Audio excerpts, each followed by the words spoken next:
চালের দাম একবারে কমে গেলে কৃষক ক্ষতিগ্রস্ত হবে বলছেন খাদ্য উপদেষ্টা। শাপলা চত্বর হত্যাকাণ্ড নিয়ে চাঞ্চল্যকর তথ্য দিলেন উপ-প্রেস সচিব। ডক্টর ইউনূসকে হেফাজত নেতারা ভুল করবেন না, কোরআন সুন্নাহ বিরোধী প্রতিবেদন বাতিল করুন। বাংলাদেশ বিমানে নয় এয়ার অ্যাম্বুলেন্সে দেশে ফিরবেন খালেদা জিয়া। এবং সর্বশেষ জানাবো ভারতের সঙ্গে উত্তেজনার মাঝে ক্ষেপণাস্ত্র পরীক্ষা পাকিস্তানের। শুনছিলেন সংবাদ শিরোনাম, এবারে বিস্তারিত। চালের দাম একেবারে কমে গেলে কৃষক ক্ষতিগ্রস্ত হবে বলছেন খাদ্য উপদেষ্টা। মধ্যবিত্তদের মধ্যে গমের চাহিদা বেড়েছে বলে জানিয়েছেন অন্তর্বর্তীকালীন সরকারের খাদ্য মন্ত্রণালয় ও ভূমি মন্ত্রণালয়ের উপদেষ্টা আলী ইমাম মজুমদার। তিনি বলেন, দেশে বর্তমানে গমের চাহিদা 70 লাখ টন, দেশে উৎপাদন হয় মাত্র 10 লাখ টন, বাকি 60 লাখ টনের বেশিরভাগ আমদানি হয় বেসরকারিভাবে। আমরা যদি মজুদ বাড়াতে পারি তাহলে চালের দাম যেমন কমবে তেমনি গমের দামও কমবে। বর্তমানে চালের দাম কমে গেছে, তবে চালের দাম একবারে কমে গেলে কৃষকরা ক্ষতিগ্রস্ত হবে। তিনি বলেন, আমাদের নারায়ণগঞ্জের সাইলো গুদামের নির্মাণ কাজ শেষের পথে, আরো কিছু সাইলো গুদামের নির্মাণ কাজও শেষের পথে। এবছর বোরো ফসল ভালো উৎপাদন হয়েছে। আমরা বোরো ভালোভাবে মজুত করতে পারলে খাদ্য বান্ধব কর্মসূচি ও এমএসটিসিবির পরিমাণ আরো বাড়ানো যাবে। শাপলা চত্বর হত্যাকাণ্ড নিয়ে চাঞ্চল্যকর তথ্য দিলেন উপ-প্রেস সচিব। 2013 সালে 5 ও 6 মে রাজধানী ঢাকার মতিঝিলের শাপলা চত্বর এলাকার নিয়ন্ত্রণ নিয়ে সমাবেশ করে হেফাজতে ইসলাম সমাবেশ দমাতে এক পর্যায়ে নিরস্ত্র মানুষের ওপর লাইট টিভিয়ে দিয়ে রাতের অন্ধকারে গুলি চালায় স্বৈরাচার হাসিনা সরকারের আইন শৃঙ্খলা বাহিনীর সদস্যরা। এই হত্যাকাণ্ডে কতজন মারা গেছেন তা নিয়ে এখনো জনমনে প্রশ্ন আছে। এবার আলোচিত সেই হত্যাকাণ্ড নিয়ে চাঞ্চল্যকর তথ্য দিয়েছেন প্রধান উপদেষ্টার উপ-প্রেস সচিব আবুল কালাম আজাদ মজুমদার। নারী বিষয়ক সংস্কার কমিশন বাতিল সহ 4 দফা দাবিতে ঢাকার সোহরাওয়ার্দী উদ্যানে আজ মহাসমাবেশ করছে হেফাজতে ইসলাম, যা সফল করতে ভোর থেকেই রাজধানী সহ দেশের বিভিন্ন জেলা থেকে এই সমাবেশে যোগ দিয়েছেন হেফাজতে ইসলামের নেতাকর্মীরা। এই সমাবেশ থেকে হেফাজতের শাপলা চত্বরের কথা মনে পড়েছে উপ-প্রেস সচিবের। হেফাজতের শাপলা চত্বরের সমাবেশে চালানো হত্যাকাণ্ড নিয়ে হিউম্যান রাইটস ওয়াচের জন্য নিজের করা একটি হেফাজতের শাপলা চত্বরের সমাবেশে চালানো হত্যাকাণ্ড নিয়ে হিউম্যান রাইটস ওয়াচের জন্য নিজের করা একটি অনুসন্ধানের কথা তুলে ধরেছেন আজাদ মজুমদার, যেখানে তার প্রতিবেদনে হত্যাকাণ্ডে নিহতের সংখ্যার কথাও জানানো হয়েছে। উপ-প্রেস সচিব তার ফেসবুক পোস্টে লিখেছেন, যখনই আমি হেফাজতে ইসলামকে কোনো বড় বিক্ষোভ করতে দেখি তখনই আমার মনে পড়ে যায় শাপলা চত্বরে হত্যাকাণ্ডের ওপর হিউম্যান রাইটস ওয়াচের জন্য আমার অনুসন্ধানের কথা।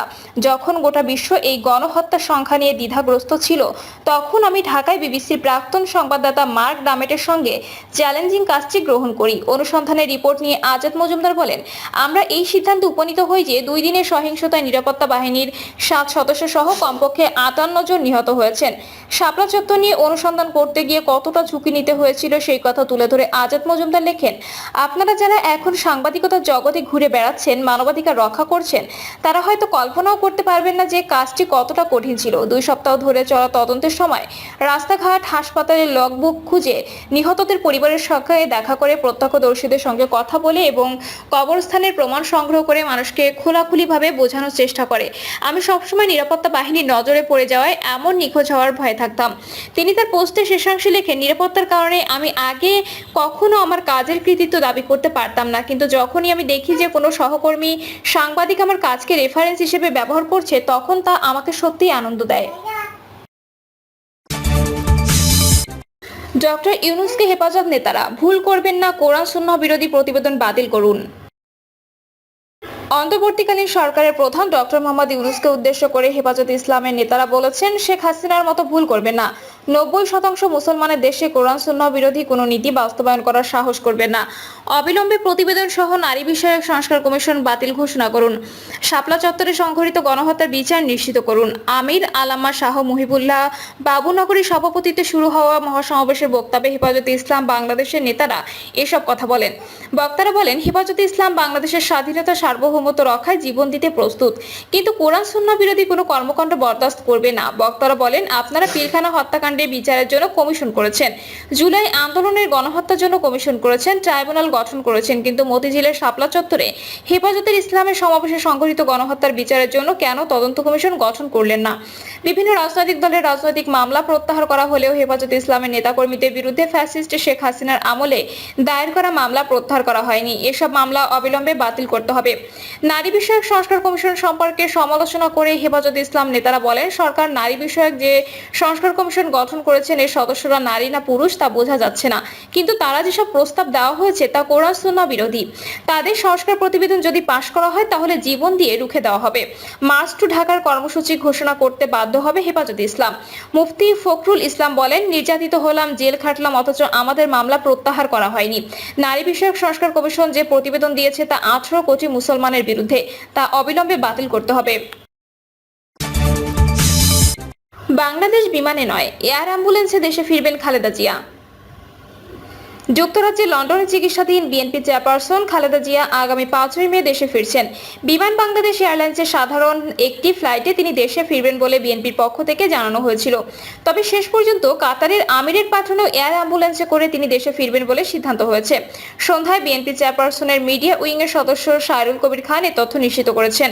তিনি বলেন, ম্যাডাম কাতারের আমিরের পাঠানো এয়ার অ্যাম্বুলেন্সে সোমবার দেশে আসবেন, তবে সময়সূচি এখনো চূড়ান্ত হয়নি। ভারতের সঙ্গে উত্তেজনার মাঝে ক্ষেপণাস্ত্র পরীক্ষা পাকিস্তানের। জম্মু কাশ্মীরের পেহেলগামে বন্দুকধারীদের হামলা ঘিরে ভারতের সঙ্গে চলমান তীব্র উত্তেজনার মাঝে ব্যালিস্টিক ক্ষেপণাস্ত্রের সফল পরীক্ষা চালিয়েছে পাকিস্তান। পাকিস্তানের সামরিক বাহিনী 450 কিলোমিটার দূরে আঘাত হানতে সক্ষম এই ক্ষেপণাস্ত্রের পরীক্ষা চালানোর দাবি করেছে। পাকিস্তানের সংবাদ মাধ্যমের খবরে বলা হয়েছে, শনিবার ভূমি থেকে ভূমিতে নিক্ষেপযোগ্য একটি ব্যালিস্টিক ক্ষেপণাস্ত্রের সফল পরীক্ষা চালিয়েছে সামরিক বাহিনী। এই ক্ষেপণাস্ত্র 450 কিলোমিটার দূরের লক্ষ্যবস্তুকে আঘাত হানতে সক্ষম। আবদালি অস্ত্র ব্যবস্থা নামেই এই ক্ষেপণাস্ত্রটি ইন্দুস সামরিক মহড়ার অংশ হিসেবে উৎক্ষেপণ করা হয়েছে বলে দাবি করেছে ইসলামাবাদ। পাকিস্তান এমন এক সময়ে আবদালি ক্ষেপণাস্ত্রের পরীক্ষা চালিয়েছে যখন জম্মু ও কাশ্মীরের পেহেলগামে ভয়াবহ হামলার পর ভারত ও পাকিস্তানের মধ্যে চরম উত্তেজনা চলছে। একাধিক সূত্রের বরাত দিয়ে ভারতীয় সংবাদ মাধ্যম এনডিটিভির প্রতিবেদনে বলা হয়েছে, প্রতিবেশী দেশের এমন ক্ষেপণাস্ত্র পরীক্ষাকে গুরুতর উস্কানি হিসেবে বিবেচনা করতে পারে ভারত। ইসলামাবাদ বলছে, সামরিক বাহিনীর অপারেশনাল প্রস্তুতি যাচাই এবং ক্ষেপণাস্ত্রের উন্নত নেভিগেশন সিস্টেম ও অন্যান্য কারিগরি সক্ষমতা প্রমাণ করাই ছিল AWS ক্ষেপণাস্ত্র উৎক্ষেপণের উদ্দেশ্য। পাকিস্তান সরকারের এক বিবৃতিতে ক্ষেপণাস্ত্র পরীক্ষার ঘটনায় দেশটির প্রধানমন্ত্রী শেহবাজ শরীফ ও সামরিক বাহিনীর প্রধানরা জাতীয় নিরাপত্তা রক্ষার জন্য সব বাহিনীর অপারেশনাল প্রস্তুতি এবং কৌশলগত দক্ষতার বিষয়ে পূর্ণ আস্থা প্রকাশ করেছেন বলে জানানো হয়েছে। পেহেলগামে ভয়াবহ হামলার পর থেকে ভারত পাকিস্তানের সীমানা রেখা লাগোয়া এলাকায় দুই দেশের নিরাপত্তা বাহিনীর মাঝে গোলাগুলি চলছে। প্রকৃত নিয়ন্ত্রণ রেখা ও আন্তর্জাতিক সীমান্তে অস্ত্রবিরতি লঙ্ঘন করছে উভয় দেশের নিরাপত্তা বাহিনী। কাশ্মীরের হামলার ঘটনার পর পাকিস্তানের তথ্যমন্ত্রী আতাউল্লাহ তারা ভারত আগামী 36 ঘন্টার মধ্যে পাকিস্তানের হামলা চালাতে পারে বলে দাবি করেছিলেন, কিন্তু তার দাবির পর 72 ঘন্টা পেরিয়ে গেলেও বাস্তবে ভারতের হামলার ঘটনা দেখা যায়নি। এর আগে গত 29 এপ্রিল পাকিস্তানের প্রতিরক্ষা মন্ত্রী খাজা মোহাম্মদ আসিফ বলেছিল, আগামী 2রা থেকে 3 দিনের মধ্যে পাকিস্তানে হামলা করতে পারে ভারত। গত 22 এপ্রিল কাশ্মীরের পেহেলগামে বন্দুকধারীদের হামলায় 25 ভারতীয় ও এক নেপালি নাগরিকের প্রাণহানি ঘটে।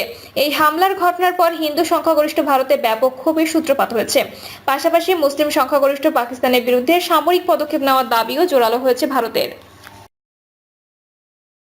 প্রিয় দর্শক, এই ছিল এখনকার সর্বশেষ সংবাদ। আপডেট সব সংবাদ পেতে চ্যানেলটি সাবস্ক্রাইব করে বেল আইকনটি ক্লিক করে রাখুন।